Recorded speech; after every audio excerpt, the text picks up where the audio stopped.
Marty from AFTV, I'm here with Christian after Arsenal beating Bournemouth 3-2 at the Vitality Stadium on the 5:30 kickoff. Christian, nervy ending, talk to me. I think nervy game all round, nervy first half. But you know what? After watching that today, I'm even more confident in this team. I'm even more confident we're going to go on and win this league because we weren't great at all. I'd say we were poor in that first half. We were sloppy. We were giving the ball away. Gabriel with obviously a massive mistake, gifted them a goal. But I think we've proved this season that even when we're bad, we're still better than most teams. Do you know what I mean? I think you made a point. When we're bad, we're still good. When we're bad, maybe not good, but that was one of our worst performances of the season in that first half, and it was 1-1 in the Premier League away from home. It's not bad. Do you know what I mean? It couldn't get any worse. Whatever Arteta did at half-time, I said to them, it worked. I said it in Tosin when I interviewed Tosin as well. Between minute 46 and 60 this season, no other team has scored more goals than Arsenal. So whatever Arteta is doing at half-time, it's motivating the players. You know, we've seen second halves. I wish we could be both halves. And don't get me wrong, in games we have. But you think of Atletico Madrid, brilliant, 4 goals in that second half. Bayern Munich, brilliant in that second half. Aston Villa the other day. And today, another brilliant second half performance. Apart from, not closing down Krupi, and he gets his shot off. I think Raya should do better for that goal. Apart from that, I thought it was a very good second half. Created chances, players stepped up, which I'm sure we'll get into. And I think on the overall run of it, when you look at it after the game, I think we deserve to win it.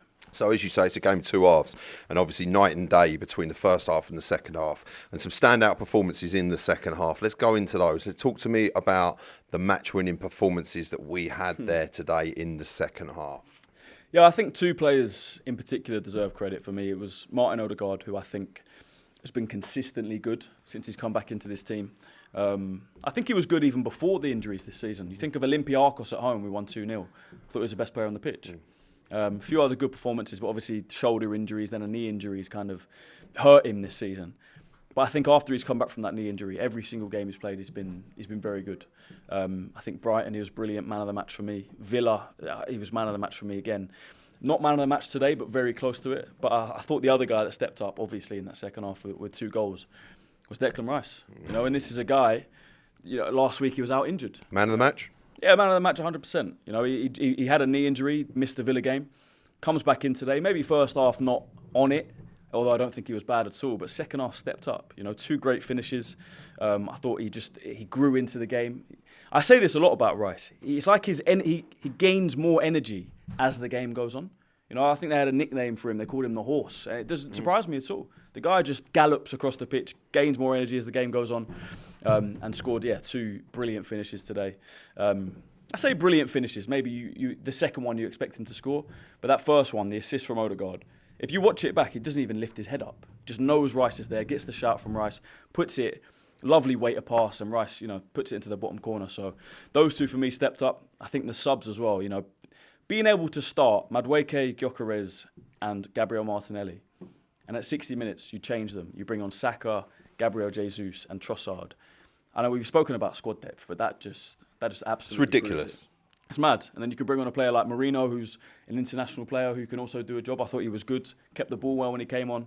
And yeah, man, like I say, people might find it a bit crazy that this is the performance I'm saying gives me confidence. But like you said, and like I said, we were poor in the first half. We were actually terrible at times, giving the ball away sloppy, but it's 1-1. Teams that don't have winning mentality, that don't look like they can win a title, you might have been 2-1 or 3-1 down in that first half from the mistakes we made. We weren't. We were 1-1. Arteta gets into them at half-time. We change it, players step up, and we go on and win the game. So how good do you think that second half performance was in the way that obviously being terrible in the first half, giving the ball away countless times, as you said, and then going on to turn it around like that and getting a result after, also them going 3-2 and pulling a goal back. I mean, that was a situation which was nervy. Again, we've seen Arsenal teams concede late on in games. Does this for you really distinguish this team against other teams and having real title credentials? Yeah, I think it just proves to me that at the moment, they have what it takes. If you can not play well and win, although we did play well in that second half, that's always a phrase that's synonymous with title winners. I said a couple of weeks ago, we weren't at our best, we weren't taking our chances, we weren't clinical at times. And I said, in May, I'll either look back when we've not won the Premier League and say the signs were there, or if we have won the Premier League, I'll say, look, at times we weren't being clinical, we were having poor first halves, but that's what title winners do. So again, in May, we'll know the answer. But to me, it's looking like, yeah, we're not playing well at times, but we're still getting over the line. Players are still stepping up. We've got that quality. We are taking our chances now, by the way. 4 goals against Villa, 3 goals today, 7 goals in 2 games. Hopefully Liverpool, they hold another 2 or 3. I was going to say, we've got Liverpool on Thursday, 8 o'clock kickoff. How does that set this tie up? Another fantastic Premier League tie at home at the Emirates. How does this set it up? It's a massive game. Every game from now is a massive game. I made a video this week. I said every game is a final. But at the Emirates, I would more than back us to win. You know, this game today, Bournemouth, we lost this last season. Liverpool at home, we drew last season 2-2. So we can beat Liverpool at home. I think we're a much better side than Liverpool right now, but they've still got quality. You know, I still give them respect. They've still got top world-class players. You look at Van Dijk, players like Gravenberch. Obviously, Salah's at AFCON, but Ekitike's been in form. So they'll be up for it. They'll want to change the trajectory they're on. They've just drawn against Leeds. I don't know who they're playing. They're playing tomorrow, I assume. I don't know when they're playing. But we've got to go and beat Liverpool, and we're more than good enough to beat them at home. Well, look, you've been a superstar. Thank you very much, Christian. Nice one. Check out all of AFTV's other content. Please check out all the other fan cams. I've been Mark. He's been Christian. It's been AFTV.